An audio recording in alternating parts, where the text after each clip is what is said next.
Okay, in this video, we are going to get introduced to Terminal.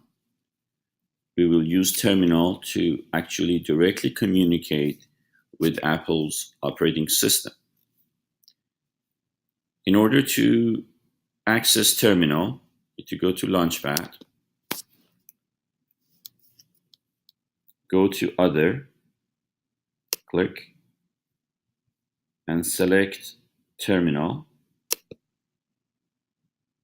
It will open up the terminal. You have to be careful on type of commands that you put in there. If you put something that you can't get back and you get stuck in a loop, you can always use Control-C to halt the operation and go back to initial state. Okay, the first thing we want to learn is how to set up the terminal to have a bigger font. So go to Terminal, select Preferences, and on the Text tab, you will have the font. In order to change that, click on the Change. And it will give you different options for the font. Again, I recommend you have at least 18. I like to choose 24 to see more clear. Once you're done with that, close, and it's already set up to 24 bigger fonts.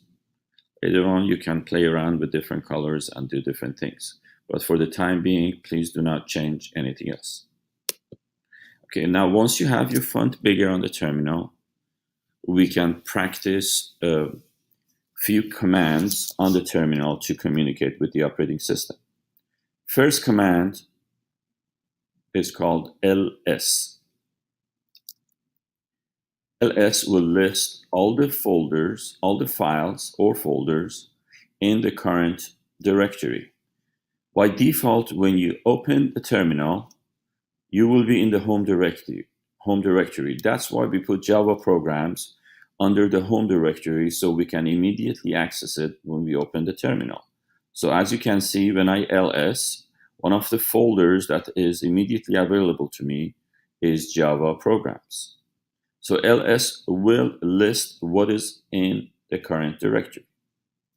So in order to navigate, you use cd, which stands for change directory. So if I want to navigate to movies, I type cd movies, and that will take me to the directory for the movies. If I type ls, I will see the files or folders under the directory movies. Now I want to go back up to where I was. So you type cd space ... And that takes you back to the home directory. Again, to make sure, type ls, and you see the folders and files in home directory. One way to find out where you are, you can type pwd to see the path from the root to users to your home directory. So pwd always shows where you are. So if you get confused and move up and down too many times and you can get back, you can use pwd to see where you are, and you can verify if you're in the right directory. So now I want to change to Java programs. If I type cd Java programs, I am going to get an error because terminal, this command will not clarify whether I'm changing directory to Java with some sort of a instruction or I'm changing it to Java program. So if I just type in Java program, I get an error because it says I don't have anything called Java. Obviously, the name of our directory is Java program. So whenever you have space in between the words, 2 or more words, and you want to change directory, you must use double quotes.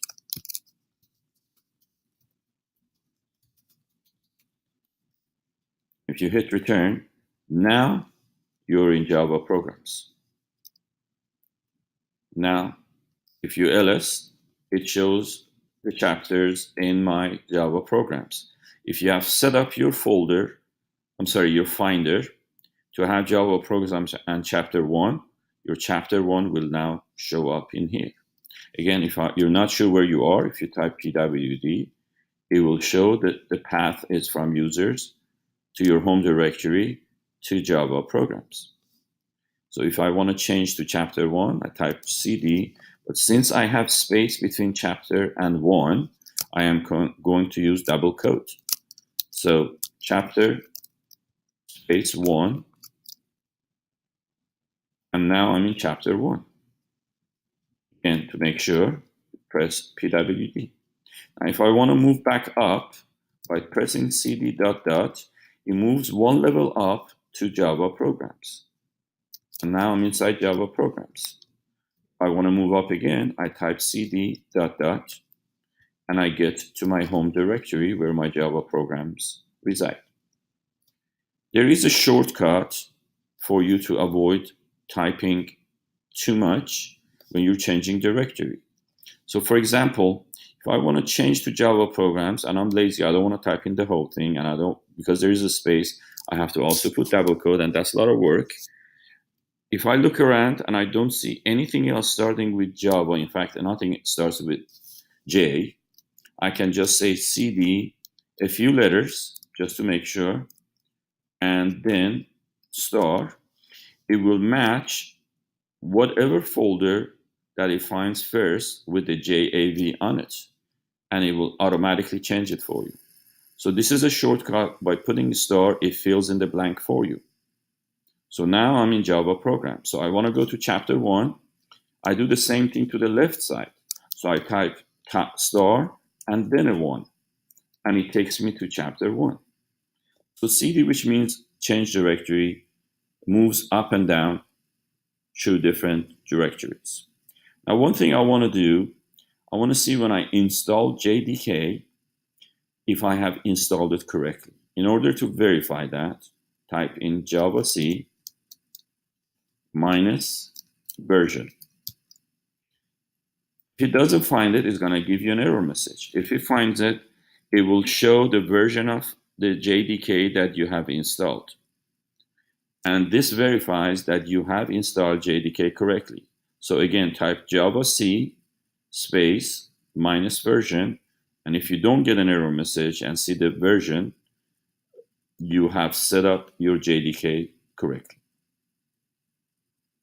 In order to compile a Java program, you need to type in javac and the name of the program. So I'm in chapter 1, and I have my first program.java, and I want to compile it. So I type javac first program.java. When you're using javac, you must include the extension .java. So when I click on it, it goes through checking my first program to see if there is any error, and if there isn't, it converts it to Java bytecode, which is stored in first program.class. In order to run first program, I will type Java first program. So now things are a little bit different. In order to run a Java program, you need to type Java, not javac, but do not put an extension for the file name. Java first program. Notice the difference between the two. This includes extension. This does not include extension. What this does, it basically goes and finds first program.class and it runs it for you. So if I hit, it runs my first program, which was supposed to output hello Java, my name is Mr. Ansari. And this concludes our introduction to using terminal in Mac operating system.